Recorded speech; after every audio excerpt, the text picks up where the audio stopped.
Queridos e queridas, abra sua Bíblia em 1 Pedro, capítulo 1. Quero te orientar você, cuidar da sua mente, não deixe ela vaguear, tá? Mantenha ela cativa ao Espírito de Deus, à palavra de Deus, porque se a gente não cuida, a nossa mente fica vagueando por toda a terra. E você sabe quem é que vagueia pela terra sem ter o que fazer, né? Já está escrito lá no livro de Jó, que ele, o nosso inimigo, vagueava pela terra. O vagabundo, né? Versículo 18 e 19. 1 Pedro, primeira carta do apóstolo Pedro, no capítulo 1, verso 18 e verso 19, diga a palavra do Senhor para a minha vida. É verdade de Deus para nós esse texto. Aleluia. Independente da circunstância, independente do que você possa estar passando ou vivenciando, esse texto é a verdade de Deus e nós vamos abraçá-lo e vivê-lo pela fé, tomar posse dele, amém?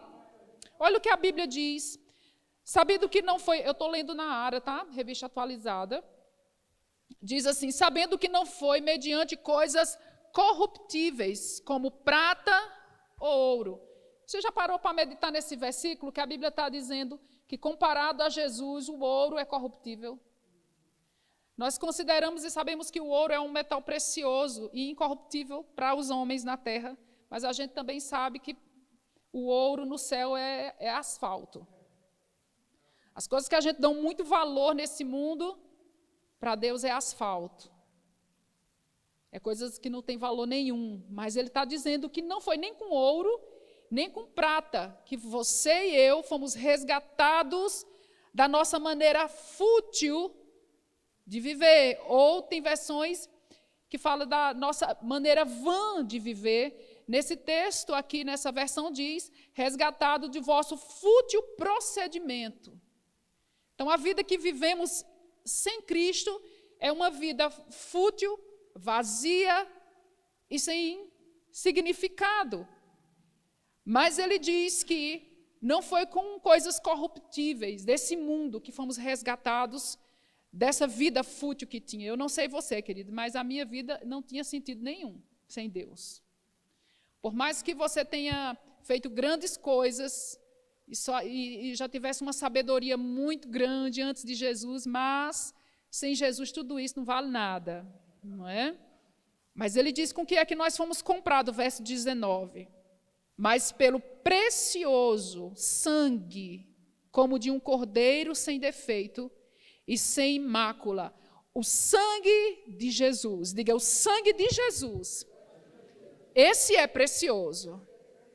Queridos, aonde o sangue de Jesus é exaltado, o Espírito Santo vem operar. Precisamos resgatar nas nossas ministrações, na nossa vida, na nossa música, a exaltação do poder do sangue do Cordeiro. Queridos, o sangue de Jesus é algo tão poderoso, tão precioso. E sabia que o sangue de Jesus ele não ficou na terra quando ele foi crucificado. Lá no Calvário, a Bíblia diz que ele sangrou. E os historiadores, as pessoas que estudam sobre esse assunto, falam que ele derramou, em média, 8 litros de sangue naquele dia. É mais ou menos a quantidade de sangue, né? Se eu estiver falando algo que não é assim, quem sabe da medicina mais do que eu pode me corrigir. Mas falam que um homem adulto de 1,80 m mais ou menos, tem mais ou menos entre 7 a 8 litros de sangue no corpo. E a Bíblia, quando mostra ali o Calvário, no seu sofrimento, ele derramou todo o seu sangue. Sabe que esse sangue ele não ficou derramado lá no chão? A Bíblia fala que o sangue de Jesus fala hoje na presença de Deus. Esse sangue está no tabernáculo eterno no céu. O sangue de Jesus está lá, e esse sangue, ele tem uma voz, esse sangue, ele tem uma força, esse sangue, ele tem um poder, ele tem uma força de resgate, ele tem uma força de livramento, esse sangue tem uma força de perdão, esse sangue tem uma força de restauração, de reconciliação, esse sangue tem o poder de mudar o curso da nossa vida, da nossa história. E esse sangue é chamado de precioso. A gente deve considerar fútil o que é fútil, precioso o que é precioso. As coisas desse mundo não têm valor diante de Deus, mas o sangue dele tem. E foi com ele que foi comprado. Que nós fomos comprados. Cada um de nós fomos comprados, queridos. E sabe, quando nós somos comprados em Deus, por Jesus, existem realidades que nós não tínhamos, que nós não podíamos acessar, que hoje, por causa desse resgate, nós podemos acessar. Existem coisas na palavra e você, no curso de sua vida, e principalmente os alunos do Rema, cadê os alunos aí? Vocês vão estudar sobre o sangue, né? Na próxima matéria, estão de férias, mas vocês vão estudar e vocês vão entender o que esse sangue significa. Sabe, quando a gente está estudando sobre o sangue de Jesus, a gente vai ver que essa palavra sangue, ela está mais de 400 vezes mencionada em toda a Bíblia. Alguém já disse que a palavra cordeiro, só no Apocalipse, ela está escrita mais de 28 vezes. Sabe, queridos, para Deus isso tem um propósito, isso tem um poder, isso tem um significado. Isso para Deus é moeda de valor, o sangue de Jesus. E foi por ele que nós fomos comprados. E hoje nós podemos acessar as realidades em Deus que estão disponíveis para nós. E uma das maiores realidades que o sangue nos proporciona é o perdão dos pecados. A Bíblia fala que esse sangue, ele purifica, né? Ele justifica, ele limpa, ele coloca o pecador numa posição de justo. Ele coloca aquele que era ladrão numa posição de justo. Ele coloca o assassino numa posição de justo. Ele coloca o mais miserável pecador numa posição de justo diante de Deus. O que poderia fazer isso? O sangue de Jesus. Foi com ele que nós somos comprados. Essa palavra resgate fala de um preço que foi pago mediante a cobrança de um grande valor ou um preço que é pago de um resgate ou de eu posso te dizer, um sequestro. Resgate fala de sequestro. E sabe que nós somos sequestrados pelo pecado. Quando o pecado entra no mundo através de Adão, queridos, todos nós caímos com ele. E é interessante, alguém falou uma frase que eu achei muito interessante, alguém disse assim, que o pecado nos faz pessoas opositoras a Deus de forma direta. Mesmo sem você saber, mas o pecado te coloca em oposição a Deus. O pecado faz com que a humanidade se torne inimiga de Deus. O pecado faz com que a humanidade seja separada de Deus. E sabe que não existia jeito para nós. Lá no livro de Salmos, não me recordo aqui qual o capítulo, acho que 40 e alguma coisa, não me recordo agora, mas depois, se você quiser saber, eu posso te dizer. A Bíblia diz que o resgate da alma de um homem é caríssimo e ninguém pode pagar o resgate de ninguém. Mesmo que quiséssemos pagar o resgate de alguém da nossa família, de um amigo, o resgate de um amigo, a gente não tinha condição de fazer isso. Por quê? Porque é caro demais. Sabe que se vendesse todos os bens do mundo, toda a riqueza do mundo e acumulasse toda a riqueza em um lugar só e desse em resgate da tua alma, isso não pagaria. Porque isso não tem valor de restauração, de reconciliação, de justificação. Mas a Bíblia diz, queridos, que quando a humanidade se perdeu, Deus enviou seu Filho. Aleluia, em semelhança de homem, nascido de mulher, ele tomou um corpo físico, ele encarnou em carne e em sangue, e a Bíblia diz que o seu sangue incorruptível, ou seja, era um sangue que não tinha corrupção. Porque geneticamente, quando nós nascemos, geneticamente, já nascemos com o DNA, podemos dizer assim, o DNA do pecado. Aonde? No espírito não, na nossa carne. Quando eu falo de DNA, eu falo das questões biológicas. Então, você vê que no corpo da pessoa, fisicamente, ela já nasce com o DNA, vamos dizer assim, do pecado. E é por isso que a gente vê, às vezes, acontecer de um bebê já nascer doente. Por que um bebê que não tem pecado nenhum, que é puro, que nunca fez nada, já nasce assim? Porque aquela genética foi afetada através da transfusão, né, da transmissão do sangue dos pais, que vem de Adão, ela já vem afetada pela enfermidade, pelas doenças, pelas misérias, as mazelas desse mundo. Mas a Bíblia diz que o sangue de Jesus ele era diferente. Era um sangue que não estava contaminado com o DNA humano. Era o sangue, a Bíblia fala de sangue incorruptível, ou seja, não tem corrupção, não apodrece. E é por isso que quando, queridos, ele morreu, ele ficou 3 dias e 3 noites no seio da terra, mas o seu corpo não encontrou corrupção nele, não apodreceu, porque o seu sangue era incorruptível. Porque o que faz apodrecer é o sangue. O sangue dele puro, queridos, era qualificado para pagar a minha dívida e a sua dívida. Por isso que no dia que você recebeu Jesus na sua vida, e você recebeu a justificação que há nele, nesse dia ele te fez santo, ele te fez justificado, ele te fez perdoado. E por isso que eu te digo nessa noite, não aceita, a partir de Jesus, não aceita mais a condenação do diabo com relação ao seu passado. Se nós consideramos o nosso passado ainda como importante, nós estamos dizendo que o sangue de Jesus não tem valor nenhum para nós.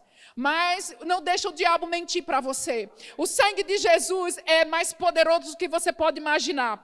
O sangue de Jesus é mais precioso do que nós podemos contar. O sangue de Jesus tem mais força do que a nossa pequena mente pode imaginar. Porque nós não conhecemos ainda a revelação total. Mas eu só sei te dizer uma coisa, esse sangue, ele faz estrago no inferno. Esse sangue, ele transforma a vida de um pecador. Esse sangue, ele é capaz, queridos, de afugentar Satanás. Satanás não gosta que fale sobre isso, sobre o sangue, ele não gosta. Porque quando a gente fala sobre o sangue de Jesus, a gente está falando da derrota dele. O sangue de Jesus derrotou o diabo. Você sabia, queridos, que o Espírito Santo não podia vir enquanto o sangue não fosse derramado? A gente fala muito que o Espírito Santo veio depois que Jesus foi para o céu, isso é uma verdade. Depois que ele foi assunto, né, ao céu, depois da sua ressurreição, aí o Espírito Santo veio. Mas você já parou para pensar que se o sangue não houvesse sido derramado, o Espírito não viria? Porque o sangue, ele sempre vai anteceder a unção do Espírito Santo. Todas as vezes que a unção vinha sobre alguém no Velho Testamento, querido, havia sangue que ia antes e primeiro para purificar. Porque onde o sangue estava, havia purificação. Esse sangue está hoje diante de nós. Você sabia que o primeiro culto que é mencionado nas Escrituras, o primeiro ato de culto, melhor dizendo, que você vê nas Escrituras, está lá no Velho Testamento, que foi com Caim e Abel. Os primórdios da humanidade. É o primeiro ato de culto que existiu, foi ali. E você vê já sangue sendo derramado. Todas as vezes que o homem precisava buscar a Deus, precisava sangue ser derramado. Mas hoje, depois de Jesus, querido, não precisa mais de sangue de animais nenhum, porque o sangue perfeito paga do nosso resgate. Hoje nós somos livres em Cristo Jesus. Nós somos livres pelo sangue. Você pode fazer essa declaração? Eu sou livre pelo sangue de Jesus. Eu aplico o poder do sangue na minha mente, no meu corpo e no meu espírito. Aleluia! Aonde esse sangue era aplicado, queridos, havia justificação, havia mudança e a unção vinha depois, confirmando o poder do sangue de Jesus. Fomos resgatados. Vamos falar um pouco hoje, se der tempo, sobre uma das riquezas que esse sangue comprou para mim e para você. Estão comigo? Mas antes disso, abra comigo também no livro na carta aos Efésios, capítulo 2, verso 4 a 6. Você pode perguntar assim, por que sangue não é derramado hoje quando a gente cultua? Porque ele já foi derramado e ele está aqui no nosso meio. O sangue está presente. Quando nós nos reunimos, há um sangue que fala mais alto, há um sangue no nosso meio, é o sangue de Jesus, que perdoa pecados, que livra, que transforma, que muda, que faz coisas maravilhosas nessa noite, na sua vida, se você crê. Oh, aleluia, que maravilha é o sangue. Sabe que os irmãos de antigamente, eles tinham um hábito muito bom, eles diziam, há poder no sangue de Jesus. Há poder no sangue de Jesus. Aleluia. Lá em Efésios 2, 4 a 6 diz assim: mas Deus, sendo rico em misericórdia, por causa do grande amor com que nos amou, diga, Deus me ama. Aleluia. Estando nós mortos em nossos delitos, nos deu vida. Juntamente com Cristo, pela graça, sois salvos. E juntamente com Ele nos ressuscitou e nos fez assentar nos lugares celestiais em Cristo Jesus. Aleluia. Querido, Ele nos amou, e não somente nos amou, mas Ele nos justificou quando nós estávamos mortos espiritualmente. Ele nos justificou, Ele nos deu graça e salvação, Ele nos ressuscitou espiritualmente, Ele nos fez assentar com Ele nos lugares celestiais. Sabe, deixa eu te dizer essa boa notícia se você não sabe. Uma vez que você está em Cristo, você está assentado junto com Ele nas regiões celestiais. Aleluia. Isso é uma posição de privilégio e uma posição de autoridade. É uma posição de poder. Não pense que o diabo está com o pé no seu pescoço, não. Porque a realidade não é essa. A realidade é que nós, como igreja, podemos sim colocar o pé no pescoço dele. Porque a Bíblia diz para nós que nós podemos pisar as serpentes e os escorpiões e todo o poder do inimigo, de forma que nada vai nos causar dano. Não fale isso, o diabo está com o pé no meu pescoço. Não, hoje é uma noite de você trocar de lugar. Hoje é uma noite de você se levantar e você colocar o pé no pescoço dele e falar: diabo, você não tem autoridade sobre a minha vida, porque eu fui resgatado pelo sangue do Cordeiro. Eu fui comprado. Eu não pertenço a você, diabo. Eu pertenço a Jesus. E eu estou assentada com Ele nas regiões celestiais, muito acima de todo poder, muito acima de toda potestade, todo principado. É isso que a Bíblia diz sobre você. A Bíblia é a carta de amor de Deus para nós. É a carta de amor de Deus para você. A Bíblia também é um espelho onde você pode se enxergar. E essa é a sua realidade em Cristo hoje. Você olha a palavra e você entende quem você é em Jesus. Sabe, é maravilhoso saber que tudo isso que aconteceu conosco é por causa da graça de Deus. Diga assim: a graça me deu e a minha fé recebe. Diga assim, levante sua mão e fala assim: eu recebo. Fala isso, eu recebo. Aleluia, receba o que Jesus fez por você.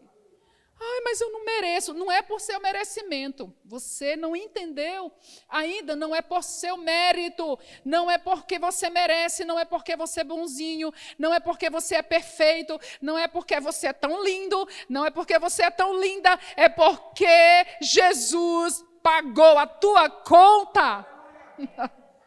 Quando eu penso sobre isso, a única coisa que eu penso em fazer é agradecer a Ele. Porque é tudo realmente sobre Ele. Aleluia. A palavra salvação, né, que vemos desse texto, nós somos salvos pela graça. Não foi isso que nós lemos? Salvos pela graça, juntamente com Ele nos ressuscitou. Não foi isso que nós lemos agora? Então, essa palavra salvo, alguns aqui já sabem disso, mas essa palavra no grego, na língua original, é a palavra sozo. Diga sozo. Quem já ouviu essa palavra, sozo? Tem até um canal, né, que eu até te aconselho seguir, que é o canal Sozo Produções, onde tem ministrações maravilhosas lá. E talvez você já siga o sozo e não sabe o que significa sozo, mas a palavra sozo significa salvação, significa cura física, significa manter alguém salvo do perigo. Eu estou lendo para vocês segundo o dicionário Strong, do original, tá?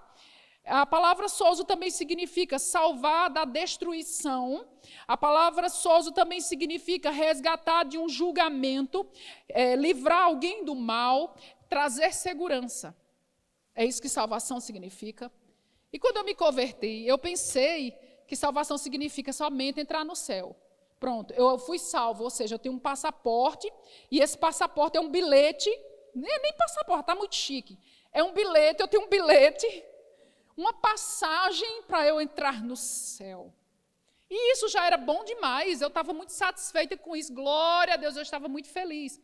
Mas depois eu fui estudar e entendi que salvação não é só, que sozo não é somente a salvação do inferno, não é somente ir para o céu, mas sozo também significa o direito de você ser liberto, o direito de você ser curado, o direito de você não ser destruído, de você ser livre do julgamento final. Você sabia que haverá um julgamento sobre a terra? Você sabia que todos serão julgados? Você sabia que ninguém escapará do julgamento? Nem essas pessoas ruins que você imagina, que você vê aí na mídia, né? Nossa, fulano, cabra ruim, né? Fez tanto mal, essa pessoa fez tanto... Nem ele escapará. Mas fulano é tão bonzinho, tão pomponzinho. Ninguém escapará de julgamento. Mas a Bíblia também diz que em Cristo Jesus nós somos salvos da ira vindoura. Haverá um julgamento, mas para aquele que está em Cristo, o julgamento não é condenatório, queridos. Amém? Então, a palavra salvação também entra nesse segmento de você ser livre de um julgamento final. Porque talvez até você mesmo se condene muito. Mas em Cristo Jesus você pode ser liberto da autocondenação e da condenação do julgamento final, que em breve está para vir sobre toda a terra. Em Cristo Jesus, Ele nos salva e de todas as formas, de todas as maneiras. Estão comigo, queridos? E deixa eu falar um pouquinho para você sobre essa questão de sozo no sentido de cura física. Amém? Então, deixa eu te falar algo aqui de Gálatas capítulo 3, verso 13. É um texto bem conhecido também no nosso meio. Talvez você está nos visitando ou você não teve a oportunidade ainda de estudar sobre essa questão. Mas olha que texto poderoso, Gálatas capítulo 3, verso 13. Diz assim: Cristo nos resgatou. Aqui mais uma vez vem a palavra resgate, né? Cristo nos resgatou da maldição da lei, fazendo-se Ele próprio maldição em nosso lugar. Oh, aleluia! Diga, maldito, nunca mais. Sou abençoado com toda sorte de bênçãos. Aleluia! Se você pensava, tem uma maldição na minha vida, Ele te resgatou.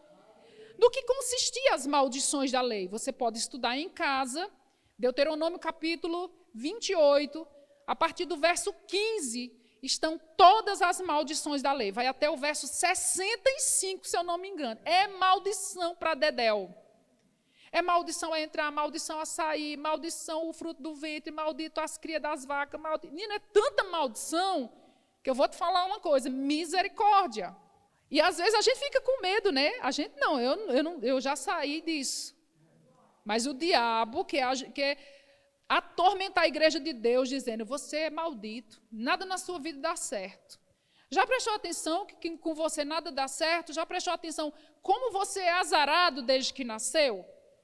Já prestou atenção aonde você nasceu, na família que você nasceu, no bairro que você nasceu, na cidade que você nasceu? Eita, tu é um maldito mesmo. É isso que o diabo quer falar para muita gente. Porém, a Bíblia diz que Jesus te resgatou, te redimiu, te tirou dessa condição de maldição. Você não tem que ser maldito. Ele nos resgatou da maldição. E o que ele fez com a maldição que era realmente lícita estar sobre nós? Porque Deus é um Deus justo. A Bíblia diz que todo pecado tem uma consequência. E Deus, Ele é um Deus que age na legalidade. A Bíblia diz que o trono dele é baseado em justiça e em verdade. Então, se eu estou lidando com Deus, que tem a base do seu trono, da sua autoridade, linkada com justiça e com verdade, é mais do que justo e que é certo de que ele condene o errado e ele venha a liberar aquele que não fez nada, ou que não tem nenhum julgamento sobre ele. Vocês estão entendendo? Era certo que ele nos amaldiçoasse, era certo que ele nos lançasse fora de sua presença, por causa do pecado. Mas, queridos, como ele é justo e ele não faz nada, vamos dizer assim, debaixo do pano, ou faz as coisas, né, de uma forma assim, vamos dar um jeitinho brasileiro aqui, né? Eles pecaram, mas como eu sou Deus, eu criei a regra, eu mesmo vou desmanchar a regra, né? Assim que a gente brinca às vezes, eu criei a regra, desmancho a regra. Não é? Às vezes eu brinco assim com o pessoal que trabalha comigo. Gente, eu criei essa regra, mas eu vou desmanchar essa regra agora. Mas Deus não é assim. Ele criou a regra que o fruto do pecado ou o salário do pecado é a morte, ou toda alma que pecar, essa morrerá. Isso são princípios. Ele tinha que agir na legalidade, ele tinha que condenar aquele que estava errado. Mas graças a Deus, queridos, que nosso Deus ele não age na ilegalidade. E por isso que ele pegou o seu filho e enviou para pagar a minha conta e a sua. E quando Jesus toma o nosso lugar naquela cruz, ele se torna o que nós éramos. Ele se torna condenado, maldito de Deus, porque a Bíblia já dizia desde o Velho Testamento, é maldito todo aquele que sobe no madeiro, todo aquele que é pendurado em madeiro. Então, quando Jesus vai para a cruz, ele se torna como nós. Para que hoje nós pudéssemos e possamos ser como Ele é. E como é que Ele é? Ele é a justiça de Deus. Ele é santo. Nele não há culpa, queridos. Nós tomamos esse lugar em Deus por causa de Jesus. Que lugar de privilégio. Onde nenhuma condenação, a Bíblia diz no livro de Romanos capítulo 8, nenhuma condenação há para aqueles que estão em Cristo Jesus. Que não andam segundo a carne, mas segundo o Espírito. Aleluia. Então, ele nos tirou desse lugar de maldição. E quando a gente fala das maldições da lei, que estão lá em Deuteronômio, capítulo 28, a partir do verso 15, como eu te falei, existiam 3 categorias de maldição. E todas as maldições estavam englobadas nessas 3 categorias. A primeira dela era a maldição na área financeira, era a maldição na área de cura, de doença, e era a morte espiritual e eterna. Então, todas as maldições estavam todas relacionadas a enfermidades, a pobrezas e misérias e a morte espiritual. Então, quando a Bíblia diz que Jesus nos resgata dessa maldição, queridos, nós podemos saber que a doença, ela não é mais legal na nossa vida. Quando nós estávamos no pecado, no mundo, na nossa fútil maneira de viver, a gente estava debaixo dessa sujeição. Mas agora em Cristo Jesus, eu e você podemos ser resgatados. Somos resgatados desse lugar de doença, de enfermidade. Porque a enfermidade, ela é uma filha do pecado. Ela é uma consequência do pecado. E no momento que o pecado ele é resolvido, as suas filhas também são resolvidas. As suas consequências também são resolvidas. Quando Jesus nos salva, ele nos tira dessa condição de doença, de enfermidade. Amém? Circunstâncias podem vir, dificuldades podem chegar, sintomas podem chegar, mas eles, como o pastor bem disse aqui no começo, mas eles não vão ficar, eles não vão permanecer, porque maior é a bênção de Deus sobre a nossa vida, irmãos. A bênção do Senhor, ela vai suplantar a maldição, ela vai suplantar o pecado, a bênção de Deus está sobre nós. A Bíblia diz em Efésios capítulo 1, verso 3, Cristo já nos abençoou com todas as sortes de bênçãos espirituais. Agora eu pergunto, toda sorte de bênção, você acha que cura está envolvido? Tudo é tudo, irmão. Se Ele nos abençoou com toda sorte, a cura faz parte disso. E eu quero te incentivar nessa noite a não aceitar sintomas, enfermidades sobre a sua vida. Tome posse do que Jesus comprou para você e por você, com tão alto preço na cruz do Calvário. Ele nos livrou, irmãos, do pecado e de suas consequências. Aleluia! Então, pelo cumprimento da lei, era impossível as pessoas resgatar essa posição diante de Deus, de justificado, de curado, de próspero. Era impossível. A Bíblia diz, Paulo diz que a lei ela veio como um aio, ela veio como um instrutor, um tutor. Na verdade, a lei ela veio avultar o pecado, o que significa, ela veio mostrar para o homem que ele era pecador. A lei tem esse sentido, de abrir os olhos e mostrar para as pessoas, você é um pecador. Mas a Bíblia diz que Jesus ele vem para resolver o problema do pecado. A lei mostra o pecado, Jesus paga o preço do pecado. E quando ele paga o preço do pecado, e ele diz está consumado também uma vida de saúde divina, querido.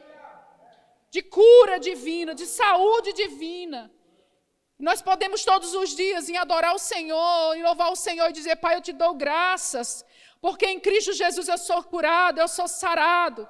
Aleluia. Deixa eu te mostrar alguns textos aqui. Aleluia. Mateus capítulo 8, verso 16 a 17. Diga, fé vem pelo ouvir. Fé está chegando no coração. Eu vou ler o texto 16 e 17. Diz assim. Irmãos, você pode até me achar muito emotiva, mas quando eu leio isso, eu tenho uma vontade de chorar. Mas não é chorar de tristeza, não. Eu fico tão grato, eu digo, meu Deus, como Jesus era bom.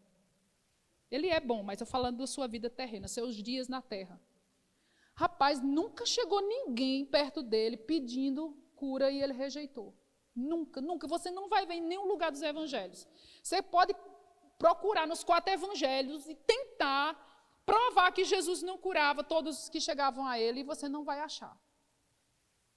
De tão bom que ele era e ele é. Olha só. Chegada a tarde, trouxeram-lhe muitos endemoniados, e ele meramente com a palavra expeliu os espíritos. E curou todos, diga todos. Diga mais uma vez. Mais uma para a sua alma entender. Não era para ter ficado alguns? Ah, tá. A todos os que estavam doentes. Aí o que ele diz no verso 17, para que se cumprisse o que foi dito pelo profeta, ou intermédio do profeta Isaías. O que Isaías disse? Qual o tempo que Isaías disse?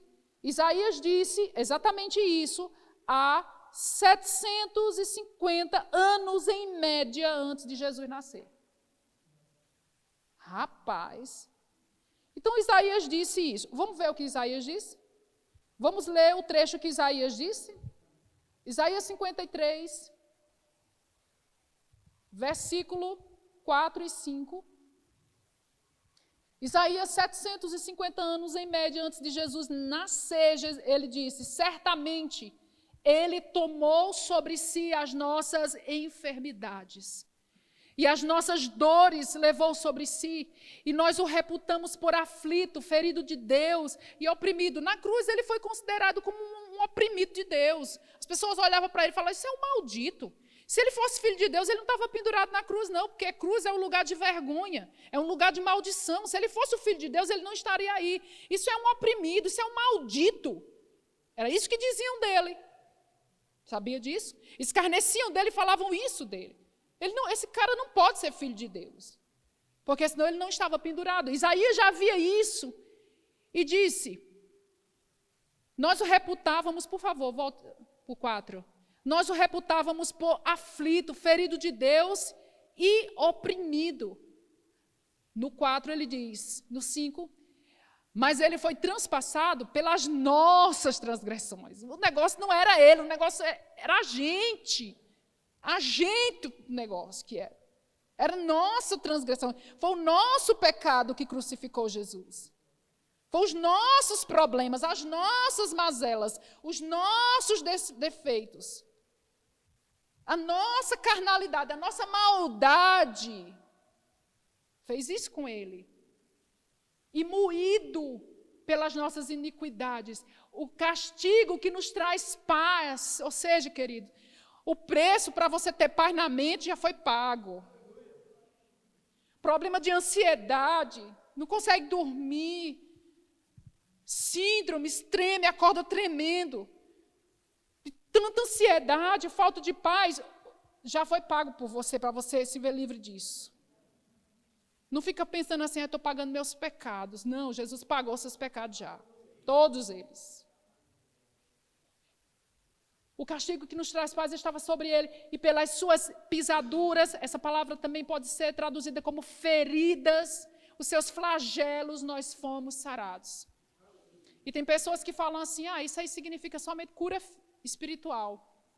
Se for só cura espiritual, por que lá em Mateus capítulo 18, onde nós acabamos de ler, as pessoas levaram para ele os endemoniados, os doentes, e pela sua palavra ele curou a todos para se cumprir o que Isaías disse? Alô? Se é sobre espírito, por que ele fazia a cura física? Sabe por quê? Porque juntamente com o problema do pecado, ele resolveu também as maldições do pecado. Eu acho muito lindo isso, que Jesus curava todos. Eu fico imaginando a quantidade de gente que seguia Jesus, que corria atrás dele. Eu fico pensando, devia ter gente desesperada, gente cansada, como aquela mulher do fluxo de sangue, desanimada, há tanto tempo, 18 anos só sangrando, já não tinha o dinheiro que certamente ela possuía antes disso.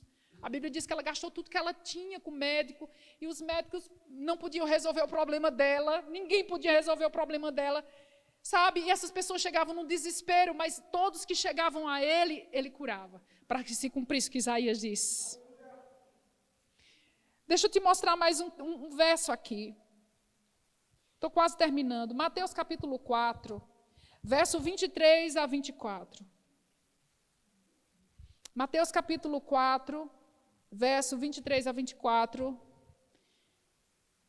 Percorria Jesus toda a Galileia, ensinando nas sinagogas, pregando o evangelho do reino e curando. Diga, o ministério de Jesus era permeado por pregação, por ensino e por cura.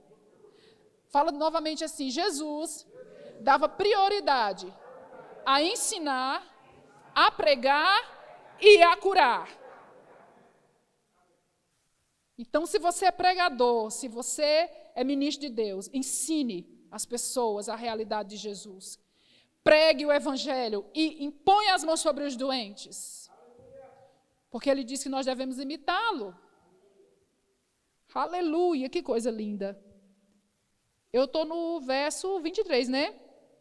Pregando o evangelho do reino e curando todas as enfermidades entre o povo. E a sua fama correu por toda a Síria. Trouxeram-lhe então todos os doentes, meu Deus do céu, acometidos de várias enfermidades e tormentos, endemoniados, lunáticos e paralíticos, e ele curou alguns. E ele curou todos. Aí você pode pensar, não, mas é porque foi naquela época. Deixa eu te dizer, Jesus é o mesmo. Ele não muda. Ele é o mesmo ontem, ele é o mesmo hoje, ele é o mesmo para sempre. Ele cura hoje. Aquele que precisa, aquele que está doente, aquele que está desesperado, que não sabe o que fazer. Jesus cura hoje, mas nós precisamos crer. Porque é pela fé que a gente recebe. Nós não receberemos nada de Deus se não for por fé, queridos. Pela fé, e a fé, como eu já disse aqui, a fé é aquela mão que se estica para pegar o que já é seu. Fé é a certeza de coisas que se esperam. Fé é convicção de fatos que não se veem. Sabe, a palavra de Deus sobre cura nos fortalece, independente dos sintomas que apareçam. Sim, queridos, independente dos sintomas que apareçam, você é curado. Sabe, a Bíblia diz aqui nesse texto de Isaías, que ele já, aqui, ele levou e carregou nossas doenças. O que eu acho interessante nesse texto é que o texto não está no presente e nem no futuro. Observe comigo, Isaías estava falando 700 anos antes de Jesus nascer. E quando ele falou, ele não falou que Jesus ia curar, ele falou, ele já carregou. Você acha que está escrito dessa forma porque o autor do texto errou o tempo verbal? Não. Porque tudo em Deus já foi estabelecido em Cristo. Antes da fundação do mundo, a Bíblia diz que o Cordeiro de Deus, ele foi sacrificado antes da fundação do mundo, antes do homem pecar, espiritualmente, essa realidade já tinha acontecido. Porque para Deus não existe essa questão cronológica. Para Deus, o passado, o presente, o futuro é uma coisa só. Observe mais ou menos como Deus observa as coisas. Deixa eu tentar dar um exemplo muito fraco da realidade. Porque nosso carocinho de feijão, né, ele demora a entender as coisas. Mas deixa eu te dar um exemplo bem fraco das coisas. Imagina que você está em pé, eu estou em pé aqui, né? Você pode se imaginar como se você estivesse aqui no meu lugar, tá? E você observa daqui, de onde eu estou, porque eu estou dando esse exemplo, porque eu estou num lugar alto. É melhor de se ver, tá? Você observa uma formiga que sair dali, da porta do banheiro masculino. E a formiga, ela vai atravessar aqui, ela vai chegar até lá.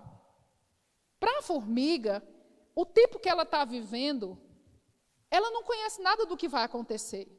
Ela não sabe os obstáculos, as pedrinhas que vai estar no caminho, se vai ter comida, aonde ela vai parar, ela não sabe. Ela está simplesmente seguindo a jornada dela. Mas para mim, que estou aqui em cima, eu estou vendo tudo. Eu sei o que ela vai passar quando ela atravessar por aqui, e até chegar ali, eu estou vendo tudo. Sabe, Deus está na eternidade muito acima da gente. E nós somos como aquela formiguinha, que estamos vivendo a nossa jornada, sabe?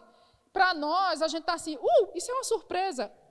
Isso aqui é mais um grão. Eu tenho que atravessar isso. E o tempo para a gente é importante. Mas para Deus não é. Porque para Ele o passado, o presente e o futuro é a mesma coisa. Então, quando a Bíblia diz que Jesus já foi, né, o Cordeiro de Deus foi crucificado antes da fundação do mundo, aqui, vamos dizer, na linha do tempo, Adão pecou. Mas ali já havia a providência. Ali estamos nós no futuro, mas para Deus é a mesma coisa. Então, todas essas realidades que nós temos em Cristo Jesus, elas já foram estabelecidas em Deus, e não há nada que o diabo possa fazer. E ele fica com raiva que você não tem acesso a essa informação, ele não quer que você tenha acesso a essa informação. Porque no momento em que nós entendemos o que Jesus fez por nós, o valor do sangue dele, nós vamos viver diferente. O medo será dissipado. Você sabia que quando nós entendemos a realidade do que Jesus fez por nós, a nossa vida de adoração ela é afetada? Nunca mais você adora xoxo. Sabe o que é adorar xoxo? Desanimado, né, pastor?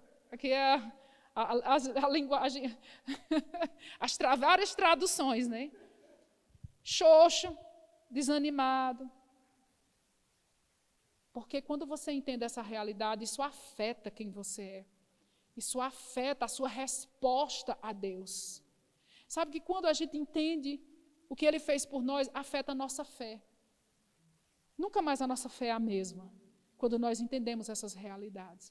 Quando o inimigo vem com aquela mochila dele cheia de mazela, de condenação, de doença, de falta, de desespero, de ansiedade, de problema, a gente, ei, diabo, eu não vou aceitar isso, eu sou livre. Em Cristo Jesus eu sou livre, eu não aceito. Porque no passado você traz isso para a minha vida, mas hoje em Cristo Jesus, eu não vou carregar o que Jesus já carregou. Não vou carregar o que Ele carregou. Fala para você mesmo isso, diga, eu não vou carregar o que Jesus já carregou. Ele já carregou as minhas doenças, as minhas enfermidades, os meus pecados. Amém? Ele já carregou. Posso ler mais um texto? Posso ler 2? Para encerrar? Deixa eu ler mais um. Lucas 4:40. Diz assim: ao pôr do sol, todos os que tinham enfermos e de diferentes moléstias. Eita, é bom isso, né? Porque a gente sabe que Jesus cura de tudo, de A a Z. Ao pôr do sol, todos os que tinham enfermos de diferentes moléstias lhes traziam, e ele os curava, impondo as mãos sobre cada um. Eita, que amor maravilhoso!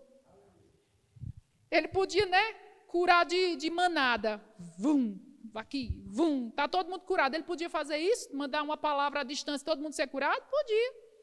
Mas ele tocava em cada O Senhor te toca nessa noite. Sai desse lugar curado, sai desse lugar sarado. Receba o que Jesus tem para dar para você também. Sabe que o benefício da cura não só era nos dias de Jesus sobre a terra. O benefício da cura não era só sobre aquelas pessoas que viviam nas ruas de Jerusalém. O benefício da cura se estende à igreja do Deus vivo, se estende a mim e se estende a você nessa noite. Aleluia! Agora eu vou ler o último, como eu prometi. Romanos capítulo 8, verso 2 e verso 3. Diz assim: porque a lei do Espírito de vida em Cristo Jesus te livrou, te libertou da lei do pecado e da morte. A Bíblia diz que existia uma lei chamada lei do pecado, que habitava no nosso corpo, na nossa vida. Mas a lei do Espírito de vida suplantou a lei do pecado da morte, queridos.